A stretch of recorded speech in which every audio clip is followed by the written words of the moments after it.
to the king, baby. In the beginning, there was nothing, just a bunch of darkness or whatever. I guess someone didn't pay the power bill. Then God showed up and created half a bit, and then 1 bit, 2 bits, 4 bits, 8 bits, 16 bits, 32 bits, 64 bits, and then the entire fucking universe as we know it. Good and evil, cats and dogs, all that shit. Have you ever really just disliked a game?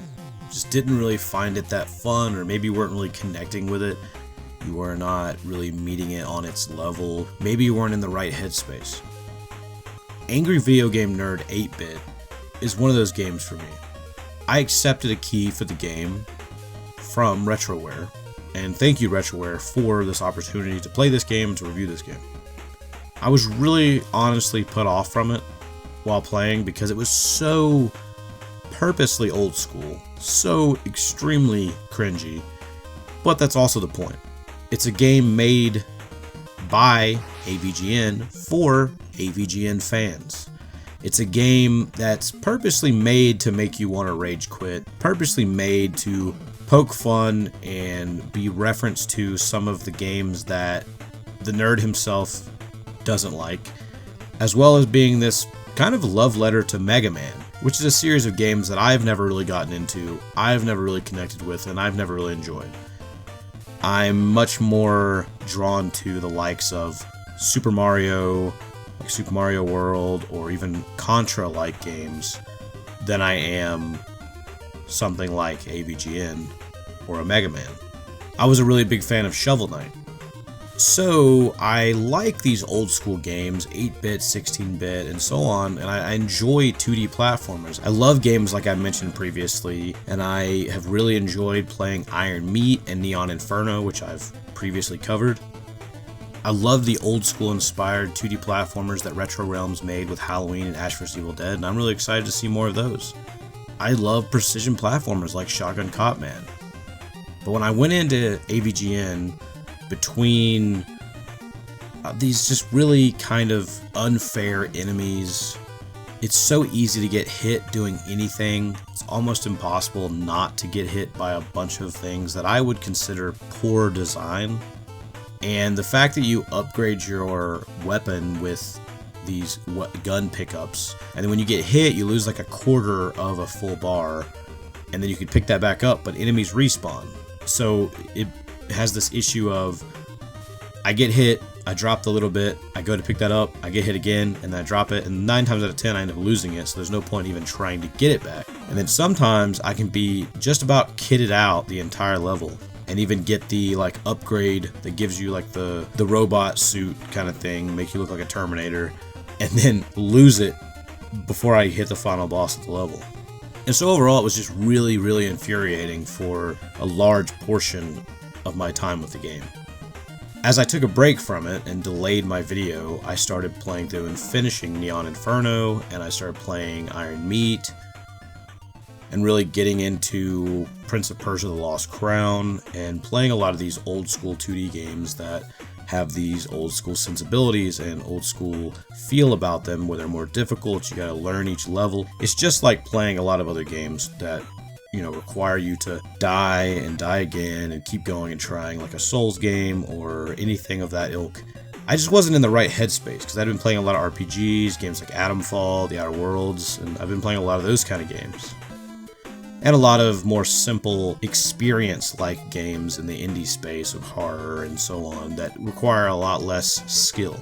The last skill-based 2D platformer game that I played was Shotgun Cop Man, and it had been months since I played that last. So it really required me to really get invested in Neon Inferno and Iron Meat to slowly start appreciating AVGN 8-bit. I still think a lot of the game is poorly designed. I think that sometimes it can be overly difficult when you're playing on the normal difficulty. I feel like the hardest difficulty would be just stupid. And I think on easy is a fairly, okay experience. And I think that even though when you run out of your lives, you can get a thing that basically destroys everything in the area for you, and it can also help you just absolutely obliterate a boss, depending. There are those kind of fail-safes for the difficulty, But I feel like if you're going into this and you have little experience with games of that time, or if you're like me and you're not really a fan of Mega Man, nor do you have that much experience with Mega Man-like games, I would say start the game on easy and take advantage of the item that they give you that can basically destroy anything once you run out of your lives. And also just be very cautious and start shooting your blaster before you, just like right before you see an enemy, and sometimes it'll, be that difference that you needed to help you survive. I also started to get good at certain enemies. You aggro them and then they come at you, and I would just aggro them and jump over them and they would fall into a pit or something, and I just ended up running through areas, and I wasn't really worrying about killing enemies. I was just worrying about avoiding them, dodging them, and getting out of their way and avoiding projectiles. I was trying to make sure I was picking up health items, upgrades, and all these things, and I started thinking about the game more as a giant obstacle that I had to survive until the end boss, more so than I thought about it as I need to clear this area. See, when I'm playing something like Iron Meat or Neon Inferno, I'm trying to clear this area, move on to the next portion of the game. I'm fighting these enemies, and you're kind of learning the patterns and what to avoid and what to do and move around and dodge. But AVGN doesn't have a dodge button. It doesn't have multi-directional shooting. It doesn't have multiple planes that you can fire into or be a part of. So it's a very simple 2D. You can shoot left or right, no up and down, no angles, nothing. So you have to play to those constraints. You have to play with that in mind. It's a different thing for me because, like I said, I'm not that big into Mega Man. I'm not a big fan of Mega Man. I never really gelled or clicked with those games. And I still think after playing this, I probably would have returned this game if I bought it. I probably would not have given it the opportunity to grab me and make me like it a bit more if I had bought it with my own money, because I would have definitely been like, nah, I'm good. And it's not just because it's a difficult game. I play a lot of difficult games, and Iron Meat and Neon Inferno are not necessarily easy games. Shotgun Copman is not necessarily an easy game. Now there's Hotline Miami or Dark Souls or Elden Ring or Sekiro, Ninja Gaiden. I mean, I play all these things. And I'm fairly good at video games. I just had to get into the right headspace, and now that I have, I'm having a lot better time. I'm enjoying so much more about the game. And like I said, I still think that a lot of it is poorly designed, but I also think, oddly, it is purposely designed to be poorly designed, if that makes any sense. It's really meant to be like a classic NES arcade-like experience where it's purposely kind of poorly designed to make you keep playing it, to make you play it for a very long time until you figure out the ways to exploit the exploitative design. And so it's a game that's like made purposely of the time for now for people in this niche audience who want both a continuation of the AVGN games, but also a game of that time in the modern day. It's not like Shovel Knight or these other games I've mentioned where it improves on that classic design and brings something that looks and feels like that, but improves on it with modern day sensibilities. It's very much of that time. Now, of course, like I said, there's certain things like when you make it to your final life, you do get an item that can absolutely destroy everything in your path, can destroy bosses, can make or break your run in that level. It's still a very short game. There's a lot of ways you can get upgrades. I'm not saying that there's nothing there to improve the experience or make things easier, because it's definitely there. There's definitely things to help you ease the experience, and there's multiple difficulty levels. And at the end of the day, I just needed to get in the headspace of old school design and be like, okay, I just need to remember where enemies are. I need to remember how to do this and do that. Really, the difficulty of every level varies drastically. I think there's a bit of they kind of give you the ability to pick any level you want from the very beginning. And some levels are way more difficult than other levels, and every level's theming is different, every level's layout is different, and the way it plays is different. There's a lot of cheap ways that a lot of things can happen. I'm not a big fan of that, personally. I don't like cheap design, even if it's for the purpose of cheap design. I think that the music is really, really, really good. I think that the art style is cool. I think occasionally the cringy cutscenes can be decent. I'm not a big fan of the use of GD. I do think that the visual style, the music, And the overall gameplay is pretty solid. I do think that there's some cheap design in there, and like I said, it obviously is purposeful. It's obviously for a niche audience that wants AVGN and wants classic NES titles. But I think that the number one thing that's going to put you off from this game is if you're not an AVGN fan and you don't like classic NES games. And I don't mean like you're playing a game that is a throwback to NES games that looks like an NES game but plays a bit better. It's literally could be an NES game. It's a classic Mega Man style game.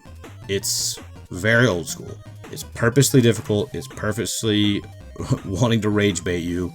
That's really just up to you. If you want to pay the money and you want to have an experience like that, then go for it. It's a pretty good one. Like, it would have fit perfectly in the lineup of games of that time. But if you want something that's more refined and it's newer and different and whatever, I mean, there's a lot of other options out there for games that take something that's old and improve it in a lot of ways, such as Iron Meat, Neon Inferno, Shovel Knight, and so on.